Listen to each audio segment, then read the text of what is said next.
Today is April 7th, 2024, and this is our weekly update on the war between Israel and the Hamas terror organization. Shalom, my friends. This is Akiva Gersh with Israel in 5, where we give you everything Israel in 5 minutes. Please like and subscribe, and if you have any questions or want to keep the conversation going, please do so below in the comments. Today marks 6 months of this war that began on October 7th with a cross-border, brutal and barbaric attack by thousands of terrorists from the Gaza Strip into and attacking Israeli communities along the Gaza Strip border, killing over 1,200 people and kidnapping well over 200. Over 130 of them remain in captivity. The IDF just announced yesterday that they found the body of a 47-year-old Israeli citizen, Elad Katzir. He was in captivity. There were propaganda videos released by Hamas with him appearing in them in the first few months of the war. Unfortunately, he was murdered in captivity, then buried in a cemetery in Khan Yunis. Intelligence found out about that, passed that information on to Israeli commando units. They went and retrieved the body just this past day and brought his body back to Israel.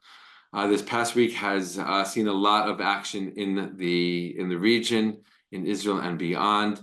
Israel killed a top Iranian general in Syria this past week, and as a result, Iran has vowed to retaliate quickly and fiercely against Israel, and Israel is getting ready for that, doing all kinds of military preparations and being in touch with the civilian population here in Israel in case of such an attack. This definitely is a new chapter in this ongoing war that began, as we said, on October 7th. The northern front between Israel and Lebanon continues to heat up, with fighting continuing between Israel and the Hezbollah terror organization, which has a hold in southern Lebanon. And again, as we keep saying for weeks now, but as time goes on, it seems more and more likely that will turn into a full-blown war as Hezbollah refuses to stop its constant firing of mortars and rockets at Israel, which started right after this war in Gaza began on October 8th. So eyes are on that as well. As we know, Iran funds and supports the Hezbollah terror organization. So all of these fronts are all very, very much connected. Hamas as well receives support from Iran. So this whole conflict that we're in right now, this whole war, is really backed by Iran from the beginning. And the root of all of this war, of all this evil, is the Iranian regime. In further news in the Gaza Strip, fighting continues with all eyes. Once again, we keep saying this week after week on the Rafah region.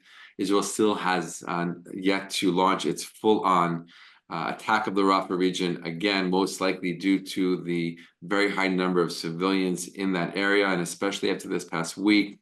There was a horrible, horrible mistake that was made, a terrible accident where 7 humanitarian workers working in the Gaza Strip to deliver and to hand out food and supplies to civilians in Gaza were mistakenly killed by IDF fire. It was a horrible tragedy. IDF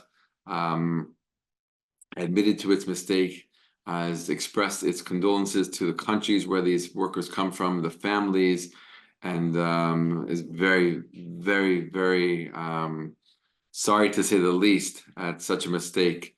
It is an unfortunate part of war that people get killed who are not the targets. Israel, as we know, does not target civilians, but unfortunately, when a war is happening, civilians are killed. Unfortunately, mistakes, unfortunately, are made. As careful as Israel has been and always is in its military operations and actions. And of course, we send condolences to all those families of those workers and to the countries where they come from. In related news, many in the American government are calling for a halt to supplying Israel with new deliveries of weapons because of this incident. And dozens and dozens of lawmakers in Washington, D.C. have expressed their desire to pressure President Biden, to stop supplying weapons until a full investigation has been done. Israel is doing its own investigation. Obviously, this is very, very serious. So lots of things happening. It's been a very, very intense week. Definitely this threat from Iran leading the news, and everyone's wondering and waiting what will be and what will happen and what they'll do and when they'll do it. Israel definitely is getting ready, both militarily, as we said, and also in terms of its civilian population. And as always, I want to end this update by saying thank you so much for your continued support, your prayers, and all that you're doing for Israel. We appreciate it greatly. And we hope for an end to this war soon, with a complete dismantling of the Hamas terror organization, so they can no longer, ever again, damage, attack, and hurt Israel in any way whatsoever. All the best and be well.